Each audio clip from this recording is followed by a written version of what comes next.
They're very important to all of us, but they're becoming extinct in some parts of the world. That's why a local beekeeper says it's very important to make sure bees in our area thrive in their environment. It's turned out to be a lot of work, but a lot of enjoyment and fulfillment. I really do enjoy it, and this is my 7th year, or into my 7th year of keeping bees, and the term is called beekeeping. For about 5 of those years, or 4 to 5 of those years, I was more like a bee haver instead of a beekeeper, because it's a continual learning process, and to be able to keep them, you have to keep them healthy and let them survive a winter. Then you feel like that you're actually a beekeeper when they survive the winter.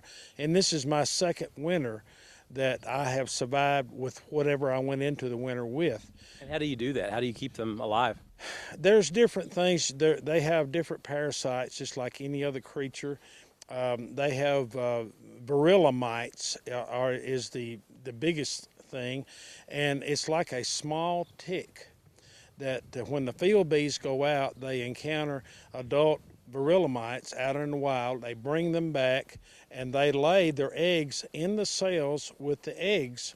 So when the bee hatches, it has these parasites on them.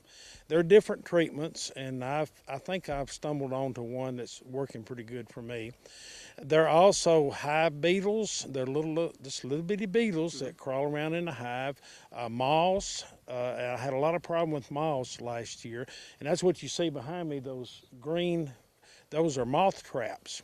Okay. I've actually learned from a fellow beekeeper in northern Alabama, and I'm trying that, and so far it seems to be working good.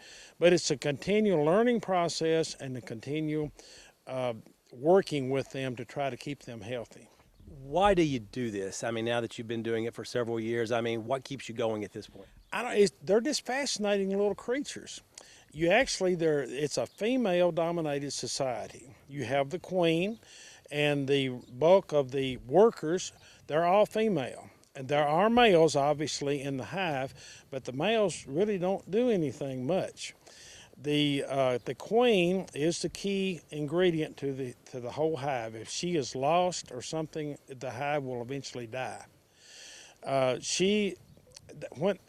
And it's kind of a intense thing, and I don't know how much time we have, but the queen, if the hive decides they need another queen for whatever reason, the queen is old, she's not laying good, or some reason she dies, or something happens to her, they will make a new queen. And the queen cell in the hive grows like a peanut.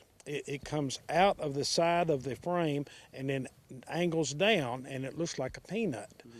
The gestation period for the queen is about 16, 17 days.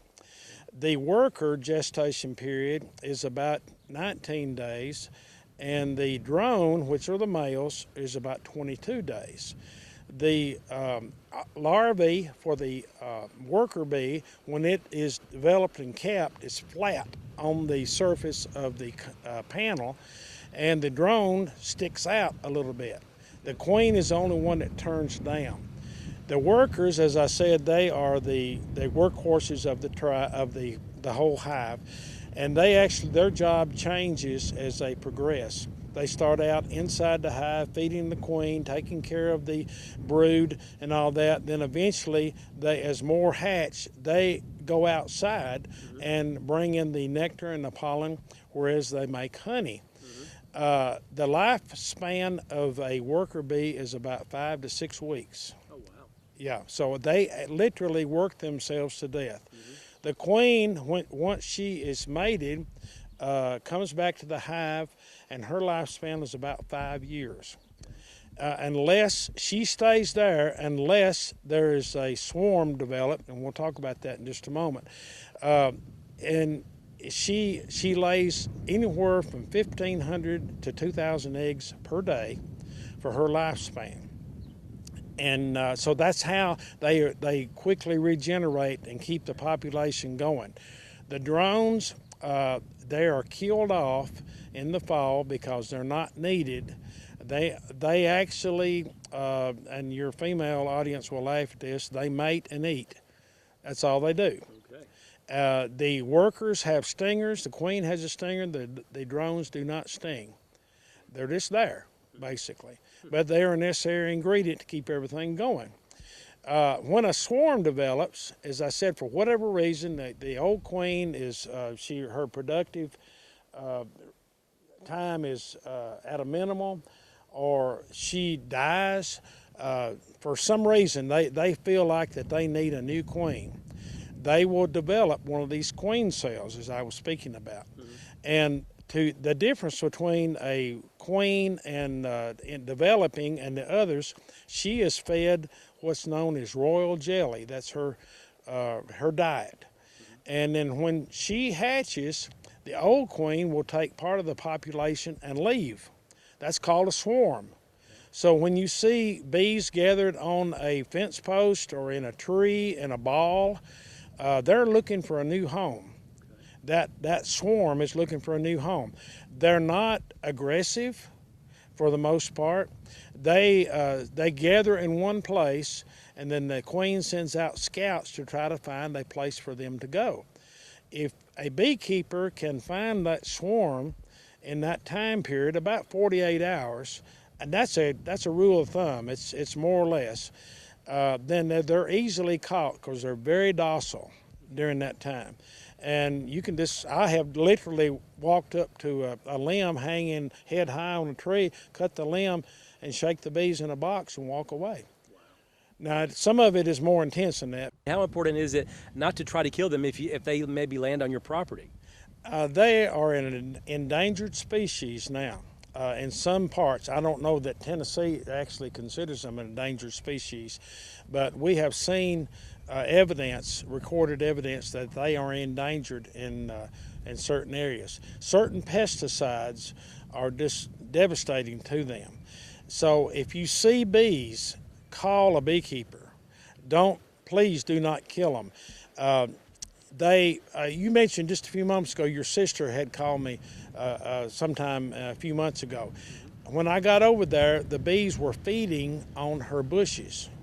And that's what they feed on, not only flowers, they feed on trees, anything that blooms or produces a nectar, they will feed on that, then they'll take that back to their hive. One interesting note, two things I'll tell you, and it's a lifetime, an adult worker bee will produce 1/4 of a teaspoon of honey. Wow. And of course, its lifespan's about 6 weeks. Mm-hmm. But still, that's not very much honey for one bee. You think of the thousands that have to produce to get a quart of honey. Mm-hmm. Another thing is, about every 4th bite of food a human takes, a bee has a part in that pollination. So you see how important that they are to us. As I said, they're endangered, so it's up to us to help them. Now, they've existed thousands of years without our intervention, and no doubt in the wild, in the woods here, there's bees in trees. Leave them alone. If you find them, if a tree falls and you know there's bees in that tree, call a beekeeper to come and try to get them out. If there's some come to your house in a bush or whatever, just call a beekeeper. There are several beekeepers in Macon County, and we do have a bee club. Let me cue that if you don't mind. Meet every 3rd Monday night at 7 o'clock at the Extension office, and our president is Jack Hoskins. But if you're interested in bees, think you want to keep bees, or a beekeeper already, and you just want to exchange ideas and learn things, you're invited to come.